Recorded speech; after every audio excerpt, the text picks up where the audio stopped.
Good morning. Yeah, a little update. This little feller has a nutrient deficiency, probably calcium, magnesium, sorry. So that's on a strict diet, fattening diet. It will be getting some more than the rest. I hope those discolorations will disappear in time. So that's one. On to the next one. The blisters on the epidendrum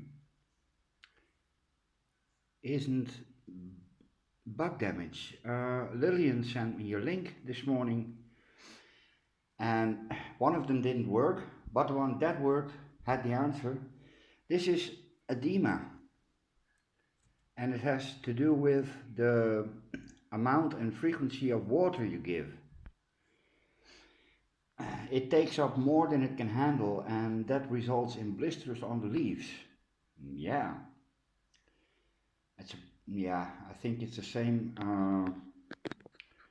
system that produces happy sap. That also has to do with liquid pressure inside the plant itself. And this one, well, yeah, you can see this one doesn't get enough water. Silly plants, it's both the same. This is the red epidendrum, and this is the yellow one. So it goes to show that even the same species can differ in how you treat them. Okay, those two problems have a solution. Now let's get on to the new stuff. I have new stuff, yay. First up, this is, well, yeah, we all know this Maxillaria tenuifolia. Yeah, I struggled with this one a long time. When I got it from the place I usually get my orchids, it fell apart in multiple pieces, and yeah, it didn't do well on a mount. At least these pieces. I have 3 in pots, all different in size. This one even gave me a flower, and this is the famous coconut orchid. But there's more. That's the tenuifolia. This is same genus, different species. This is the Maxillaria chrysantha, and well, yeah, you see the growth pattern is very, very different. This one has large egg-shaped pseudobulbs at the bottom, and this one produces them all around. This one has the same shaped flower as the tenuifolia, except for this one is yellow. And all maxillarias have the same basic shape, flower wise, but they can differ quite a lot. This chrysantha. Next up, this very, very big one is the Maxillaria picta. And again, this one has the egg-shaped bulbs, and it gives yellowish flower on a long stem with red spots, hence the name picta. I got this in the very big box, 20 orchids for 50 euros, and it had no roots to speak of. It it lost a bulb here. I had to cut that off, and same here. And that all went well. It made a little bulb here, and this one is growing, but here are the anchoring roots. And when I mounted it, it's mounted just with fishing line, it was very, very wobbly. But it is wobbly no longer. Oh, you see that? So there are more roots than we can see at the moment. Okay, on to the last one, because I have now 4 different species of the same genus, and this one came yesterday. Yeah. I got it bare rooted from someone in a small village in Holland, and it was too big for the windowsill, so he was prepared to let go. This is the Maxillaria Variabilis, and it has the same growth pattern as the tenuifolia, but look at the difference. These are really big bulbs compared to the Variabilis. This one makes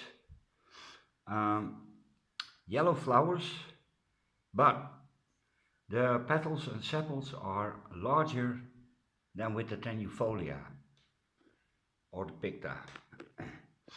I'm going to take it out of this pot because it's been soaking all night to get moisture in it, because it looked a little dehydrated. Some ridges on the bulbs. Ja, poes, wie is er weg? Het is een dikke poeske. But I forgot to ask if it has ever flowered. I couldn't find any spent flower spikes. But yeah, it's big. And he's bored, which means he's dangerous. I couldn't do this a few weeks ago. He really sweetened up. But yay! 4 species, 1 genus, and 1 kitty cat.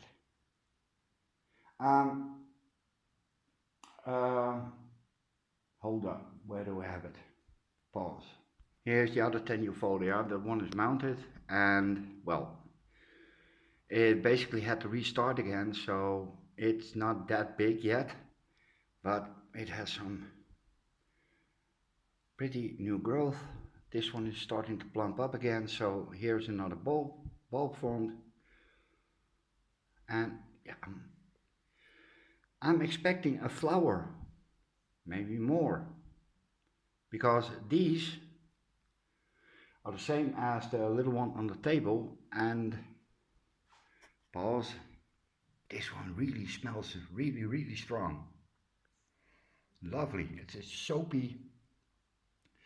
soapy flowery smell, and it fills the entire room. So it is night fragrant. Here are the other 2 tenuifolias, and oh, this is only 1 bulb, but there's a second little one. New growth coming, new growth, and it's finally doing something with its roots. This one didn't want to go. This one, however, does want to go. Look at that.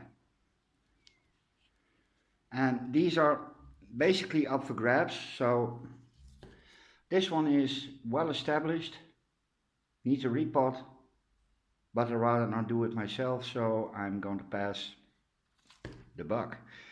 That one isn't established yet, but that doesn't take very long, so these 2, maybe 3 can go. So not all at the same time, but a trade-off with something small would be nice. Well, yeah, let's get the Variabilis out of its pot. Oh, flowers. Hold up. Yeah, this is really pretty. It's, yeah, I already forgot Bretonia, Miltassia.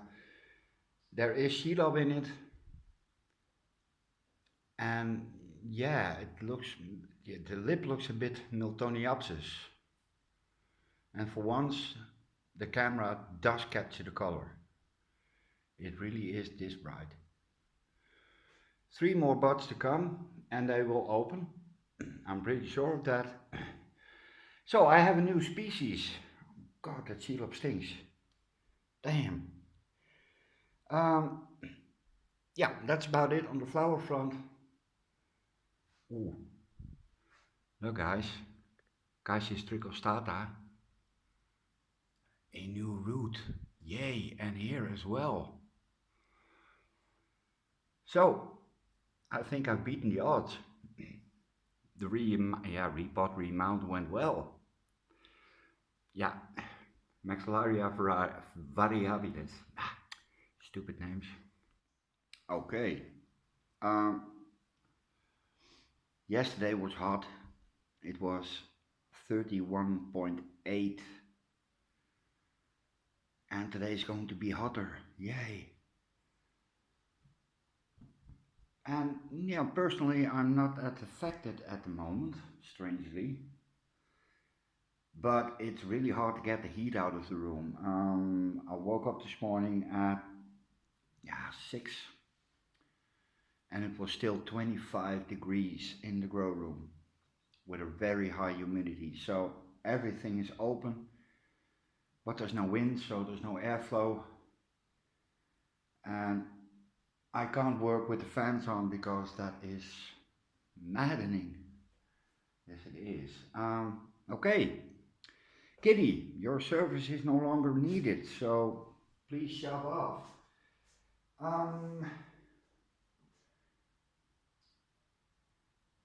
Yeah, I can't find anything that's...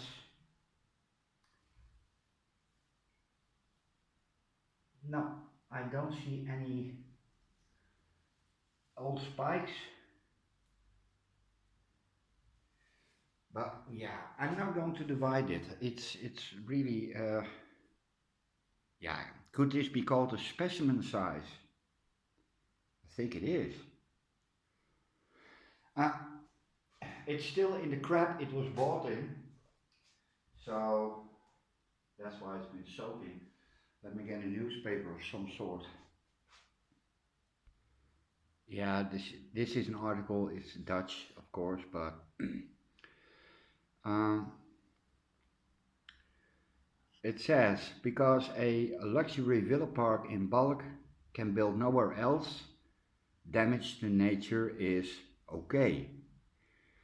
And they're going to plow over a very big piece of wetland to make villas for tourists. And we already have enough of those, both villas and tourists. But it's for investors. So once again, nature has to step aside for big finance and no profits because no one will ever buy a villa of 400,000 euros in a place that's basically dying, because it is.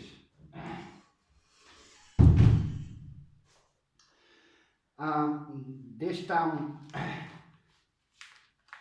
doesn't have a good location to stay alive. If you look at the water sports facilities around here, everything can expand and has a very good flow through of tourists, but we don't.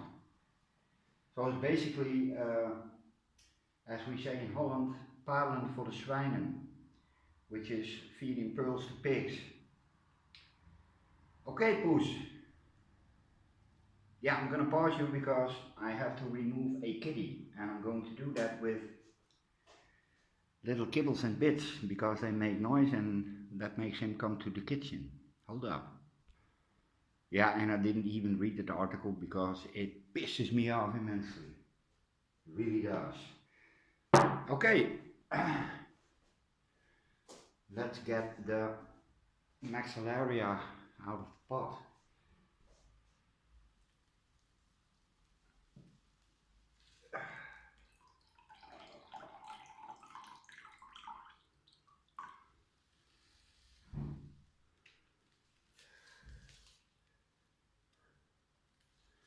There's no rot of any kind. And like I said, I really don't want to divide it. But you see, that's why I don't want Kitty in the room.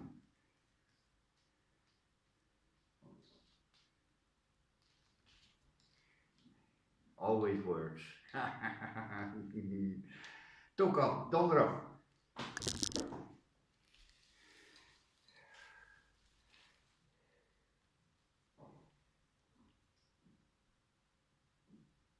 This is basically all good. What the hell do I do with it? Put it on. Uh,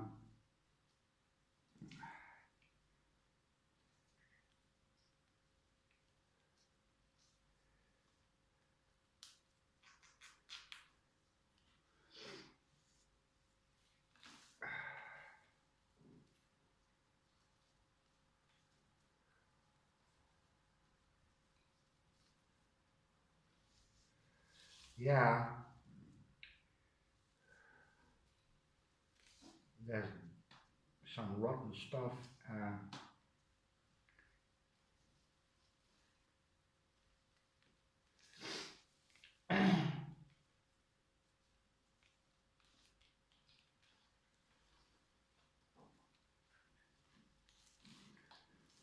I'm going to regret this. Not going to already am.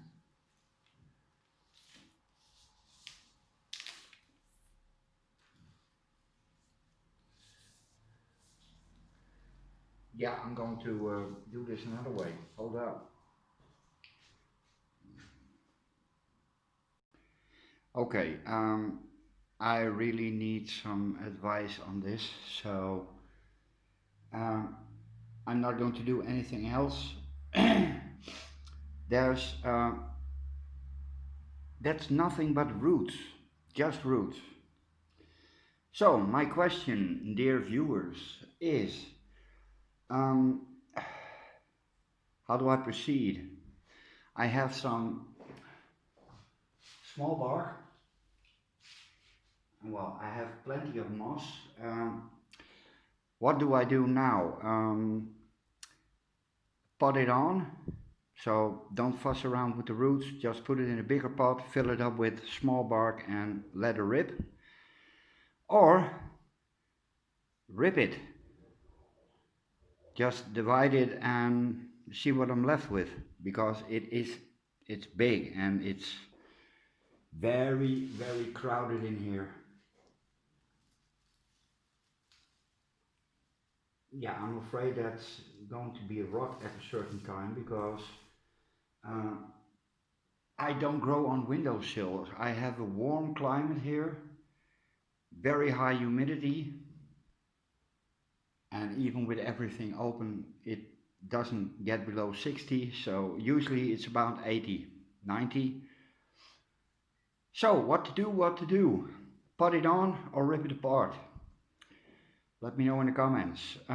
Yeah, this can also go, so not all at the same time.